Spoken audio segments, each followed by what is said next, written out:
अस्सलाम वालेकुम दोस्तों, this is Safi with you. देखिए, जैसे कि हम बहुत सारी फिलोसफीज तो सुनते हैं, फलसफे और ये इस तरह की वीडियो जिसमें सॉफ्ट स्किल्स की बातें होती हैं, लेकिन मैं ये चाहता हूँ कि वो नॉलेज आप तक पहुँचाई जाए जो प्रैक्टिकली अगर आप अपनी लाइफ में इम्प्लीमेंट करें तो वाकई आप एक चेंज देखें, सिर्फ वक्ती तौर पर मोटिवेट ना हो। तो जैसे कि पहले आप ये देख रहे हैं फाइनेंशियल फ्रीडम, तो बात करते हैं कि ये होती क्या है। इसकी बेशुमार डेफिनेशंस आपको मिल जाएंगी, लेकिन जो मुझे सबसे अच्छी लगी वो मिस्टर जिम रॉन ने कोट करी थी।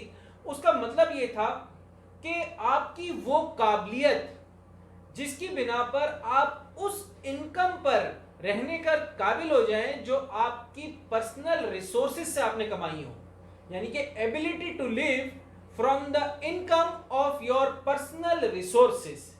इसमें देखिए, अब ये आपके ऊपर डिपेंड करता है कि आप कौन से स्टैंडर्ड ऑफ लिविंग जो है वो डिसाइड करते हैं। मिसाल के तौर पे एक आदमी सोचता है कि यार मेरा एक अपार्टमेंट होगा, एक मुलाजिम होगा, मेरे पास एक नॉर्मल सी गाड़ी होगी, और जो भी वो एक नॉर्मल सी जिंदगी सोचता है, अगर वो अपनी पर्सनल रिसोर्सेज से और अपनी इनकम से ये सारी चीजें अचीव कर लेता है तो ये उसके लिए फाइनेंशियल फ्रीडम है।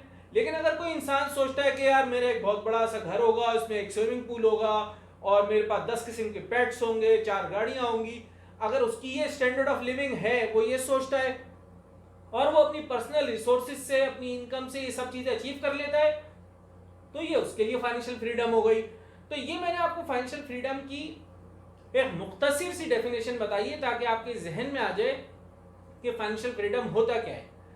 अब देखिए, जैसे कोई भी इमारत होती है, उसकी मजबूती के लिए जरूरी होता है कि उसके पिलर मजबूत हो। तो मैं समझता हूं कि फाइनेंशियल फ्रीडम के लिए 3 पिलर होते हैं जो कि मजबूत होना जरूरी है, जिसमें जो सबसे पहला पिलर समझ लें वो होता है फाइनेंशियल।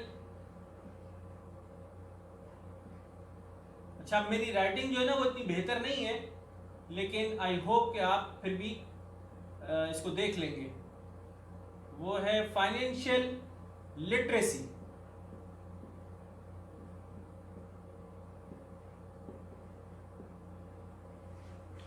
देखिए, फाइनेंशियल लिटरेसी का ताल्लुक, इसको याद रखिएगा, वो इंडिविजुअल से होता है। फाइनेंशियल लिटरेसी का ताल्लुक इंडिविजुअल से होता है कि वो नॉलेज और स्किल्स हासिल कर ले फाइनेंस के हवाले से, जिससे वो इफेक्टिव और नॉलेज बेस्ड डिसीजन ले सके।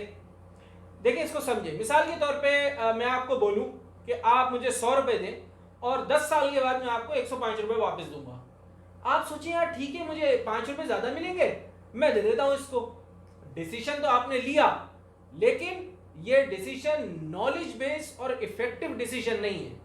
अगर दूसरी साइड पे अगर आप कैलकुलेशन कर दे और कैलकुलेशन करने के बाद जो है आप देखते कि यार अगर मैं इस पे कंपाउंड इफेक्ट लगाऊं और ये 100 रुपए 10 साल के बाद मुझे तो ये शख्स 1000 रुपए बना चुका होगा, तो इस फिर ये सब करने के बाद आप मुझे बोलते हैं कि भाई मैं तो 500 रुपए से कम नहीं लूंगा, क्योंकि काम मैं कर रहा हूं तो मुझे भी तो मिलना चाहिए ना।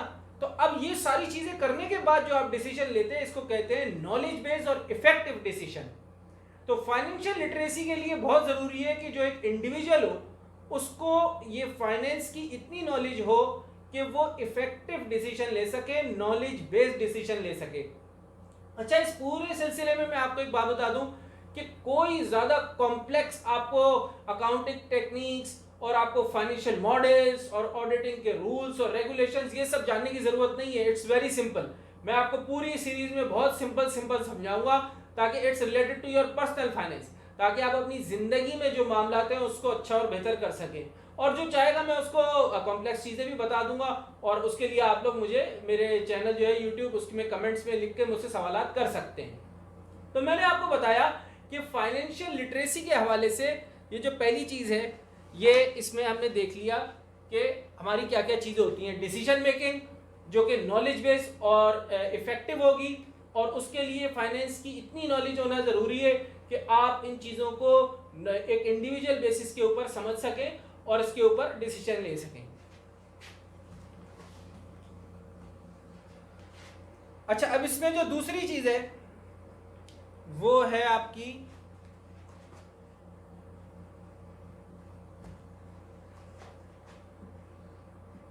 Financial intelligence.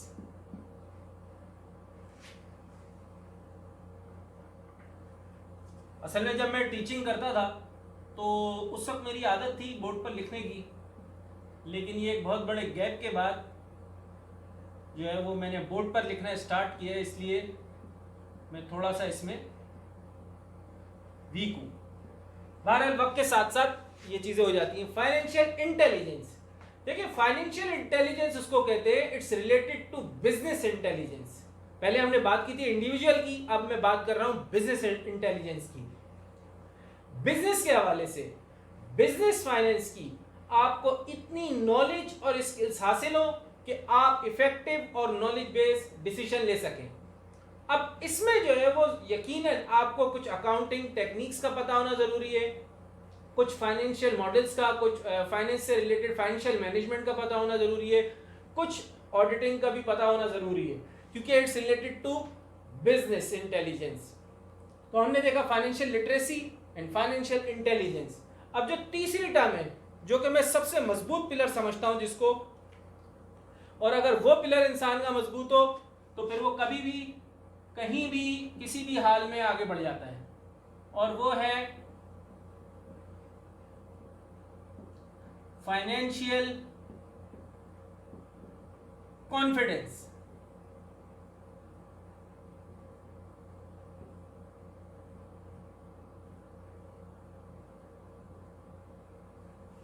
देखिए मैं बार बार मेंशन करता हूं, अगर आपको जो भी सवाल आते हैं वो जरूर कमेंट में लिखिएगा ताकि हम उसको डिस्कस कर सकें फर्दर। देखिए फाइनेंशियल कॉन्फिडेंस के हवाले से जो है ना वो कोई फिक्स डेफिनेशन नहीं है, तो मैं इसकी एग्जांपल इस तरह देता हूं आपको। देखिए फाइनेंशियल कॉन्फिडेंस इसके कहते हैं कि मिसाल के तौर पे अगर मेरे पास 10 लाख रुपए हैं, आप मुझसे वो पैसा ले लें और मुझे जीरो पर खड़ा कर दें, और मैं दोबारा वो 10 लाख आपको कमा के दिखा दूं, दैट मीन्स मेरे अंदर फाइनेंशियल कॉन्फिडेंस है। एक बंदा है, अगर उसको स्टॉक्स की इतनी नॉलेज है और उसने उससे पैसा कमाया, आप उससे वो सारा पैसा ले लें, वो दोबारा स्टॉक से आपको उसी तरह पैसा कमा के दिखा देगा।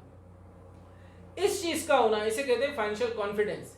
जिस शख्स के अंदर फाइनेंशियल कॉन्फिडेंस होता है वो जिंदगी में कभी भी माली तौर पर जो है वो पीछे नहीं जाता, वो हमेशा मुस्तहकम रहता है और आगे से आगे बढ़ता चला जाता है। अच्छा, इसके लिए जो है मैं आपको इसको समझाने के लिए इसमें चीजें समझा देता हूं कि फाइनेंशियल कॉन्फिडेंस में 3 चीजें होती हैं। नंबर 1,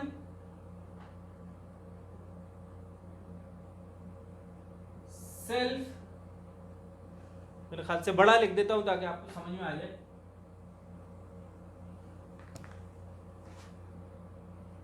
सेल्फ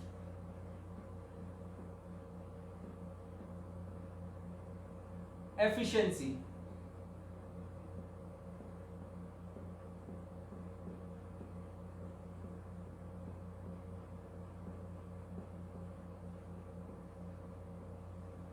देखिए सेल्फ एफिशिएंसी उस बिलीफ को कहते हैं, सेल्फ एफिशिएंसी उस बिलीफ को कहते हैं जिसमें आप जो फाइनेंशियल डिसीजन लेते हैं उसके ऊपर आपको पूरा एतमाद हो। समझ रहे? सेल्फ एफिशिएंसी फाइनेंशियल कॉन्फिडेंस का पहला पार्ट है, जिसमें आपको ये बिलीव होता है कि मैं जो फाइनेंशियल डिसीजन लेने जा रहा हूं वो सही है। इसमें जो दूसरा पार्ट होता है वो होता है सेल्फ एफिकेसी।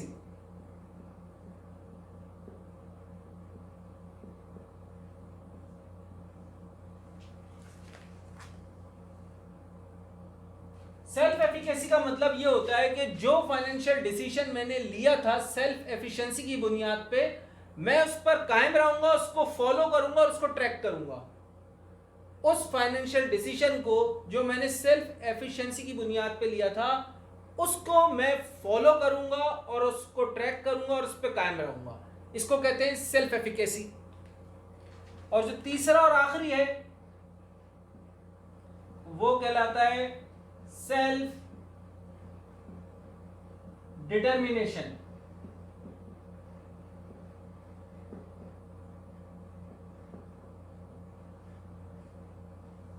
सेल्फ डिटर्मिनेशन का मतलब यह होता है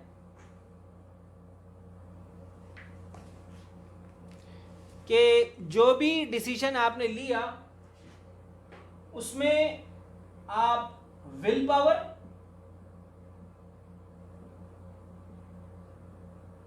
और इंटेंशन।